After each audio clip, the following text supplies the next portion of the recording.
हुकूमत के अंदर आ गए और अपनी हुकूमत ले ली फॉर्म 47 वाली। इस वक्त पाकिस्तानी कौम इमरान अहमद खान नियाजी के साथ खड़ी है और 90% लोग इस वक्त इमरान खान को सपोर्ट करते हैं और इमरान खान के पीछे खड़े हैं। ये इकरारुल हसन ने बहुत बड़ी बात की है। उसका असाद भट्टी ने सैलाब का जिम्मेदार नून लीग की क़यादत को ठहरा दिया। कहा कि इस हुकूमत के उठे हुए हम कभी बारिश से, कभी सैलाब से और कभी बेरोजगारी से मरते रहेंगे। ये बाती आबी जारियत नहीं बल्कि आपकी जालत है। असाद भट्टी ने 100 के अंदर बैठ के नून लीग और इस PDM हुकूमत को निशाने पर लिया कि यह आपकी जारियत की वजह से, ये आपकी नाकामियों की वजह से, गंदी पॉलिसी की वजह से जो पाकिस्तान फ्लड का सामना कर रहा है, ये आपकी गंदी पॉलिसी की वजह से ये सब कुछ और है पाकिस्तान के अंदर। ये इंडिया की जारियत नहीं है, ये इंडिया ने हमारे ऊपर तूफान नहीं लाया, ये आपकी गंदी पॉलिसी की वजह से हो रहा है जो आज पाकिस्तान के अंदर फ्लड की सूरत हाल है और गरीब अवाम और पाकिस्तानी कौम इससे गुजर रही है। क्या कहते हैं असाद भट्टी, ये सुनिए उनका बयान। आइए उसकी तरफ चलते हैं, ये आप सुनिए। का खौफ करो, कोई कह रहा है, PDM वाला कह रहा था कि ये अचानक सैलाब आया। भाई कहां से अचानक सैलाब आया? पॉइंट आ गया जी आपका। आपसे बताया जा रहा है आपने मौजूदा क़यादत को नून लीग की पूरी तरह जिम्मेदार ठहराया। और दो जुमले कामरान भाई, दो जुमले ये एक बड़े से कह रहा था, सुन रहा था मैं, ये आप भारतीय आबी जारियत है। भाई ये आप भारतीय आबी जारियत से ज्यादा आपकी आबी जहालत है। ये मानसून नहीं है, ये मौसमियाती धड़न तख्ता है। हम पहले पानी के घरों में घुसे, फिर पानी हमारे घरों में घुसा। हमने पहले नेचर से छेड़छाड़ की, फिर नेचर हमारे आ गया आपका। आपने पानी के बहाव को रोका ना, तो अब आप मजे लुट रहे हैं। सर आपका तो कहने का मकसद 100 बातों की एक बात लिख लें। इनके होते हुए पता नहीं हमारी नस्लों में कोई नई क़यादत आती है कि नहीं, इनके होते हुए इसी तरह मरते रहेंगे, कभी सैलाब में, कभी बारिशों में, कभी बेरोजगारी में, कभी गुर्बत में, कभी थाने में, कभी कचहरी में, कभी अस्पताल में, कभी स्कूलों में। मरते रहना है हमने, इनको हमारी कोई परवाह नहीं।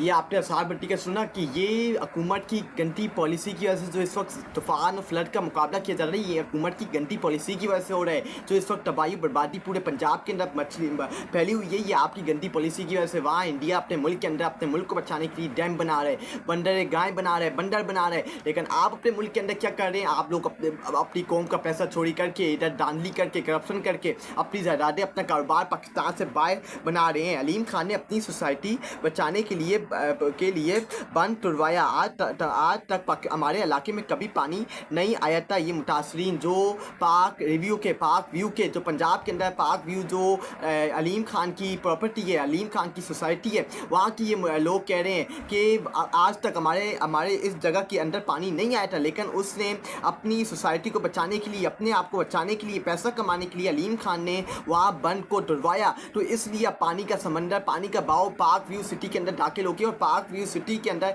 जितने लोगों ने अपनी सोसाइटी के अंदर इन्वेस्टमेंट की थी वो मुकम्मल तौर पर तबाह हो गई, ये बर्बाद हो गई। ये हालत है इस वक्त पाक व्यू सिटी, जहाँ लोगों ने दिन रात मेहनत करके अपना घर बनाया था, प्रॉपर्टी वहाँ खरीदी थी, वहाँ इन्वेस्टमेंट की थी। आज उनकी इन्वेस्टमेंट डस्टबिन की टोकरी में जाके गिर गई है।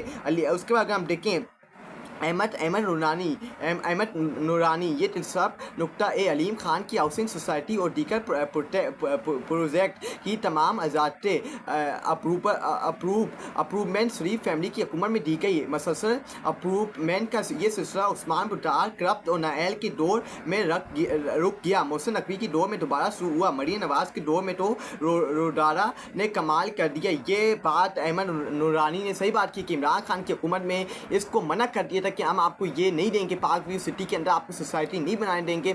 इसलिए अलीम खान इमरान खान को छोड़ के चला गया, खैर बैठ करके चला गया, क्योंकि इमरान खान ने मना कर दिया कि हम आपको इसके ऊपर परमिशन नहीं दे सकते। अगर यहाँ लोगों ने इन्वेस्टमेंट किया तो लोगों को नुकसान होगा। तो अब इससे जब मोहसिन नकवी आया, इमरान खान की हुकूमत गई, तो इन्होंने इसको परमिशन दी कि आप पाक व्यू सिटी के अंदर अपनी सोसाइटी के अंदर घर बना सकते हैं, वहाँ इन्वेस्टमेंट कर सकते हैं। जहाँ बंद बनना था, वहाँ जहाँ डैम बनना था, पानी का बहाव रोकना था। फिर मरियम नवाज़ की हुकूमत आई और 1 महीने के अंदर जैसी ही हुकूमत आई तो इन्होंने आते साथ ही अलीम खान को परमिशन दिया, वहाँ दस्तखत किए और इसको पाक व्यू सिटी के अंदर सोसाइटी के अंदर घर बनाने के लिए, इन्वेस्टमेंट करने के लिए, लोगों को लाने के लिए, बेवकूफ़ बनाने के लिए इसको परमिशन दे दी। और आज आप देख लें पाक व्यू सिटी जाके कि उसका क्या असर नसर हुआ है। मुकम्मल तौर के ऊपर तबाह और बर्बाद होके आए। उसका सनम जावेद खान दरिया पर सोसाइटी बनाने की परमिशन दुनिया के किसी और मुल्क में मिलती है। ये सनम जावेद खान ने अहम क्वेश्चन उठाया है कि किसी और कोने पे, किसी और दुनिया दुनिया के कोने के अंदर दरिया के ऊपर सोसाइटी बनाने की परमिशन किसी और दुनिया के किसी और कोने के ऊपर मिलती है या नहीं मिलती? नहीं मिलती है, एब्सोल्युटली नॉट है इसका जवाब। लेकिन ये पाकिस्तान के अंदर ये पूरा प्रोसेस होता है कि आपको दरिया की सोसाइटी, दरिया के ऊपर सोसाइटी बनाने की आपको फुल परमिशन मिलेगी। ये सिर्फ पाकिस्तान के अंदर होता है और किसी दुनिया के किसी कोने के ऊपर ये सब कुछ नहीं होता जो पाकिस्तान के अंदर होता है।